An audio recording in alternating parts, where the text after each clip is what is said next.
time, call the meeting to order. We can rise for the pledge. Pledge allegiance To the flag of the United States of America, and to the republic for which it stands, one nation, under God, indivisible, with liberty and justice for all. The roll call, please, Mr. President. Mr. Burns? Here. Mr. Hume? Here. Ms. Meyer? Here. Ms. Meister? Here. Mr. Williams? Here. And Ms. Boyce? Here. We have a motion to approve the previous council meeting minutes from November 9th. Any questions? I'll make that motion. Second. Roll call, please, Mr. Brett.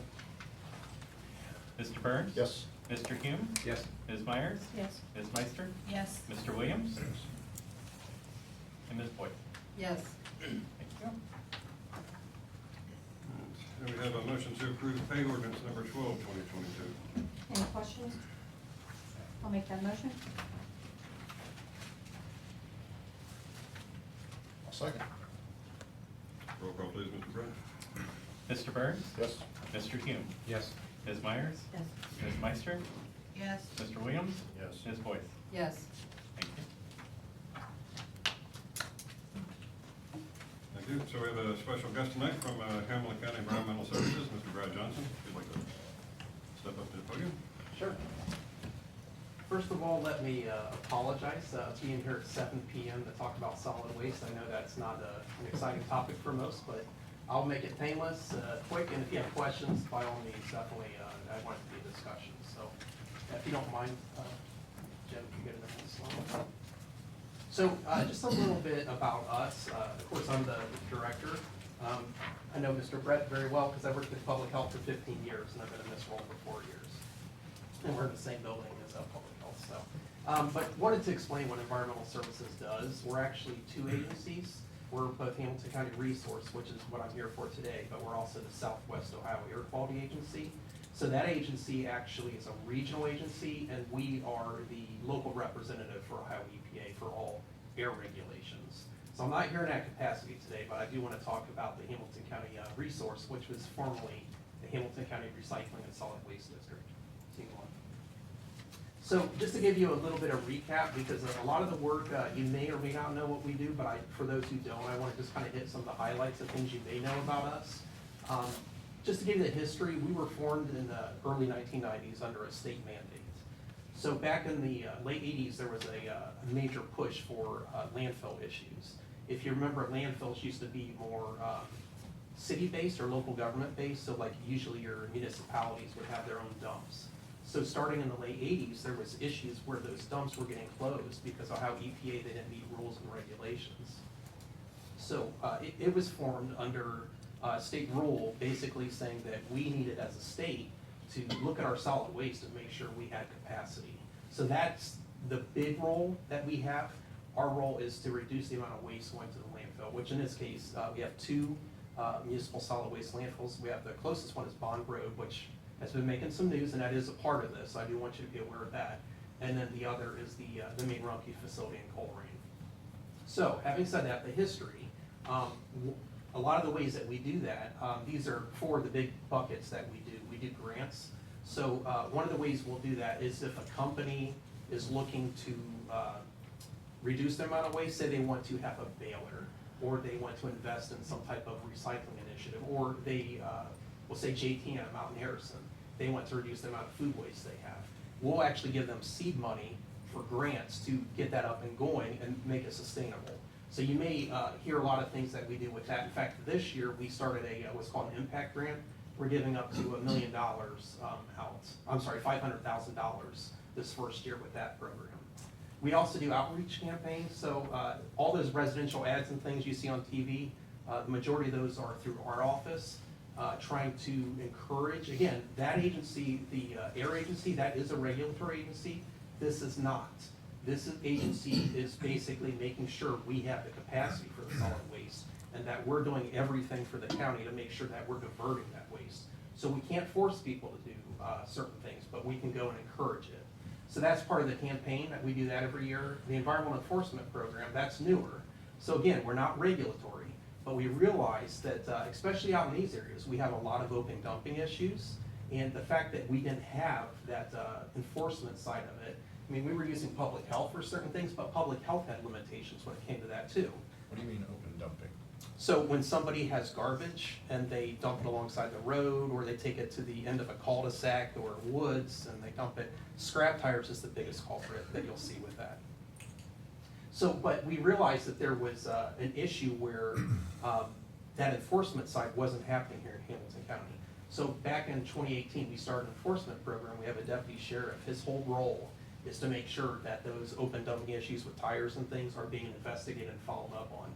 It's interesting, that's not what I'm here for. It actually, believe it or not, it gets into organized crime, we found out here in Hamilton County, and drug activity. So it actually has spiraled into even more enforcement beyond just the environmental part of it. And then the other one that you probably are aware of is the drop-off program. We've kind of, we still have that where you can actually take, I think in this area we had some issues in Cleves where we were getting people dumping at your drop-off location. So you've starting to see those go away. Even Westchester up in Butler County, you heard they're having issues too. So we're really focusing more on local governments and like curbside type pickups. But we do still have those drop-off programs. The biggest ones you'll see are household hazardous waste. We did one at the, just up the hill here, Crossroads Church. We did that in the fall and it went very, very well. So we do those at least once a year, and we also do the leaf and tree drop-off. So yeah, Jim, if you don't mind, on the next one. Do you? Yeah, go ahead. I've never heard anything about trimmings and yard waste in Cleves. So the way it works is, it's all for Hamilton County. The nearest location you have here on the west side, we do struggle with this a little bit. It used to be at Coluga, and then Coluga added pickleball and things in the back, so we moved it, the elementary school up the road there. What is it? Dallas? No, I think No, it's it's not Dallas, it's Oakdale. Oakdale, thank you. So Oakdale, that's where it is now. But we're always looking for new locations, so that's one of the reasons I'm here. So if you ever have ideas or anything, definitely, Mike does a great job in your administration of communicating with us. But we're always open, we're partners with you, that's what we're here for. So this is the main reason I'm here. I'm here to talk about the plan. So going back to that mandate, the mandate says you have to have a 15-year plan that outlines what you're going to be doing for the next 15 years. And you have to update that plan every 5 years. So it takes about 2 years to write the plan, and it's about 300 or 400 pages, so I don't want to go through all that. I just want to give you a very quick version of it and show you some of the new things we're doing and how it'll impact you. So where we are right now is, if you look there at the resource makes final changes, that's us. We just did that, we're doing that now. So you make a draft. There's a whole, like I said, it takes 2 years. You have to get public input, you have to get business input, you have to get input from the state. We've done all that, we've submitted it, the state brought it back to us, gave us kind of the green light, made a few recommendations with some budget things, and we will submit it back. So the reason I'm here today is, if you don't mind, you can go to the next slide.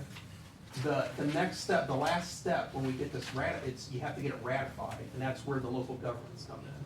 So we have 48 here in Hamilton County. There's actually 49, but we don't do Milford because they're split between the county. So we're getting out to all of those, and you're one of the last ones that I'm getting out to. But we need 60% of the communities to ratify that. Historically, we get 100, but we wanted to get out and show you what the plan is. And there's a link if you want to go and read all 300 pages. I don't recommend it, but you're welcome to. You can go on to the next one. Oh, and the other one with that too, the city of Cincinnati is required. The largest municipality in your county, it's required that they also support it. And the only thing that they're working with us on right now, they want us to explore the option of increasing, the way we get funds is what's called tipping fees. So every ton that goes across Rumpke's scales when it comes in, $1, if it's in the county, comes to us, that's what we charge. If it's out of the county, it's $2, and if it's out of state, it's $1. Unfortunately, interstate law doesn't allow us to go above what we charge. We're exploring the option of raising the out-of-district fees. Here's the only thing, we did a study on it. Our goal is to reduce the amount of waste going to landfill. We looked at other counties that have done that, and it's actually increased the waste. It's kind of complicated, but if you think about it, we live in a tri-state area. If we divert that waste and we raise it, like say for Butler, Warren, and Claremont, Rumpke can make the decision, they can start hauling in waste from Indiana at a lesser rate. Brad, speaking of Rumpke, Yes. is there a concern with your group about the lack of garbage haulers compared to Rumpke? I mean, they pretty much got a monopoly. They have- Competition's always good, and they have bought up some of the competitors, but there is good news. Republic has been spreading, they're actually expanding their footprint, and there's a couple of other companies that are looking to invest in this area too, but yeah, that is a real concern. This actually is really key to this community. We realized we've had this, we're the only one in the state that has this program. It's called the Residential Recycling Incentive, and what that does, we actually give money back to the communities based on your recycling rate. So the more you divert, the more money we'll give back to Mike and his administration to put out for recycling and waste reduction initiatives. We realize you're an example of a small community, North Bend, Addison, there's several down here, Whitewater, and you're not really getting, because you're so small, you're getting a very small amount of money, so we're changing that to where you'll get a minimum amount. So you may have only been seeing a few $100s a year, we're looking at you're gonna get a minimum of $5,000 a year. It's not set in stone yet, but that's what we're looking at, is you're definitely gonna get a set amount, but that's what we're looking And we can use that for recycling bins. at. Yep, you can do it for advertising for recycling, basically, as long as it's waste reduction, we'll open it up. When I first became director, that wasn't the case, but we've certainly expanded that ability. It does have to be related to waste reduction, though. That's How do actually we a get state our law. citizens more involved? That's key. So I could come here and do a whole presentation on that, but the simple answer is there's several different things we can do to help you out with that. The easiest, and do you guys you don't have curbside service here? Do you have a Yes. contract? Oh, you We do? do. So you've already done that's We- the heavy lifting. We don't there. have mandatory, but we have. That would be the next step, but I will say this, I live in a rural community, you gotta take those things in small steps. In the bigger cities and things, you're seeing that a lot more, but I actually live up in the Colerain area. Colerain, they did it about 5 or 6 years ago, it's been really successful, they're looking to renew their Springfield. So it is something to look at to do mandatory, but we certainly, again, don't want to push something that your citizens wouldn't embrace. We have a recycling center down in our service. Perfect, yep. You can go up to the next one. Oh, the other thing we're gonna do with that, we're gonna increase the total amount too. Oh, and also, going back to that funding, we realized if we get more funding, so say Rumpke has a year where they get more revenue coming in and we get more revenue, we're gonna increase that. So if we have more revenue a year, we built it into our agreement now to where the communities will see more money as well. That wasn't the case in the past. The other thing we realized, we've been really hitting hard on residential since the 90s, and we realized we kind of tapped out, we've plateaued, our numbers are kind of doing this now. So we're really focusing on businesses. We did some data research and found that 60 to 70% of the waste that's still going to the landfill is from the business side. So we're gonna really focus heavily on businesses and what we can do. Getting them the containers, getting them balers, getting them good haulers, those kinds of things. We'll come out to the business, we'll work with them. We actually have awards and things now too, if they are a business that does good waste diversion. You can go on to the next one. Yeah.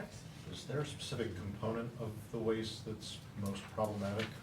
Or let's say this, most high value to address? Yes. Plastic still goes to the garbage sometimes anyway, cardboard weighs a lot and absorbs water. It depends. So here's the good news. You've probably been reading the last few years about a lot of the plastic waste is not getting recycled, and that is unfortunately true. We do have a better situation here in the Cincinnati area. Rumpke has a lot of local, well, I should say regional, not local, regional businesses that will take that material, including plastics. But to answer your question, it's none of those right now. Right now, it's food waste. That's where we're having the biggest impact. We even hired a full-time person, that's all they do, is they are investing. So they work with Kroger, they work with food banks. So you need to rescue food waste. You need to, if you have spoiled food, getting that to compost facilities instead of going to the landfill. And then also there's other opportunities that we can do with food waste. Anaerobic digestion, the energy, we're not doing any of those things here in Hamilton County. So that's what I've been focusing on. Business, the same thing, we hired a full-time employee for just the businesses. And I think this might be the last slide because I wanted to keep it short, but the other thing that we realized, diversity, equity, inclusion. We've never done that, and we're not mandated to do that. But I, as director and my solid waste manager, Michelle Baltz, we felt that there was something that maybe we didn't know. Maybe we had some systemic issues, and so we hired a consultant as part of this plan to evaluate what we were doing and make sure we weren't missing certain marginalized communities. And the answer is, there's some opportunity for improvement. So examples would be, we have a solid waste policy committee. We had no minorities on our policy committee. We've already addressed that. We have issues with our training. Do we train people properly? Our drop-off programs, you have to have a car. What if somebody doesn't have a car? How do they get that waste to where it needs to go? So we're working through all those issues. So that was really important. The state liked that so much that they said it may roll into what the entire state of Ohio needs to start doing as well. So we got a lot of accolades on that. And I think that's it. Yep. So I know that's brief, but I appreciate the questions. Any other questions? Yeah. If we actually housed an area like the one that was at Cleves for waste and whatnot, would we earn any income off of that? Probably not earned income. We typically do those as a cost-free type where we reach an agreement. But having said that, if you have an idea, we would be certainly open to it. One of the things, honestly, right now, the west side of all that people drop off on the weekends, it goes to, I forget the name of the facility. It doesn't even go to Rumpke, it goes to the facility over here on 128. There's a couple, Alvis, I think, and there's another one over there. It's those two businesses is where that material goes. Did you work with Habitat for Humanity? They're a partner of ours, yes. Green Umbrella, pretty much every environmental organization in Cincinnati. In the past, we've tried to have a few different events with the companies to give our residents the opportunity to drop off. Like a drop-off day? Yeah, you know, for electronics and Yep. things like that, that we would set up at the school so that they could just drive up and it was separated out and everything. Yep. How can we, Well, I will give you my card and I'll work with Mike and That'd be great. we'll certainly see what we can do. okay. Yeah, we're always open to drop-off events and you're right, you used to, I don't think you do those out here anymore? There were some in the past. We haven't because we worked with Whitewater? We worked with Cohen as well for the. That's right, we for worked- the electronics? Yeah, we had to go through Cohen at the time. Yep. And then it was kind of a little difficult and we were trying and we had to commit to different amounts and we didn't know. But the residents really appreciated it. Yeah, to we be could able to- certainly look into that. Mike, have you worked with Gage Bradford at all? He's our local government representative. If not, I'll hook you up with him and Yeah. we'll make sure that any questions or anything you're looking interested in, we can evaluate that for you. Thank you so much. You're welcome, thank you. He helped us get some cameras for security for. Yes, that's right, yes. In fact, I think you guys utilize the deputy sheriff to help out with that too. How is the open dumping out here? Has it been better? Better. I guess I yeah. should ask these gentlemen back here. Yeah, much better. Much better? Okay. Very good. Any other questions? Yes, do please come back and give us a whole presentation on it. But do you have a pamphlet or other resource that might list approaches you could take, especially if it is prioritized according to highest value, lowest cost? What is the low-hanging fruit that we might be missing? Here in this community? Yeah. It I de- think very finite resources. Mhm. You know, we can send out a message blast, but if you have $5,000, maybe we rent a truck and we run around town picking up waste. But is there anything else we can do in the meantime with elbow grease? Well, I would have to look at your exact situation, and we would have to do an updated evaluation, but the simple answer is, there probably is. I just would have to look at what everything you're doing here in this community and evaluate it that way. But everything you just named is kind of the way we would start looking at it.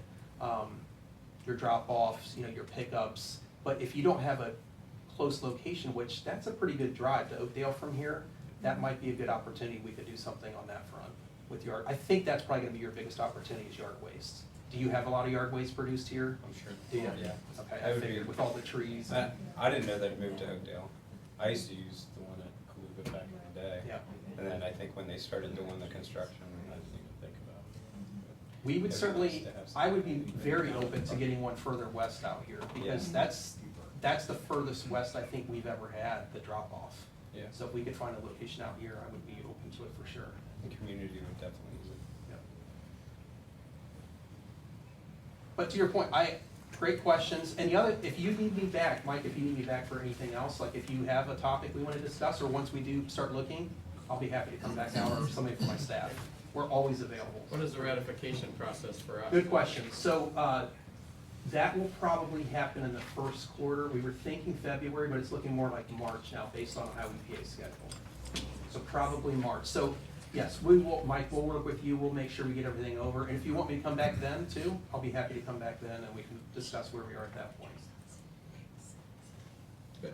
All right? Thank you so much. Well, thank you, happy holidays, Merry Christmas, I appreciate it, and thanks for having me.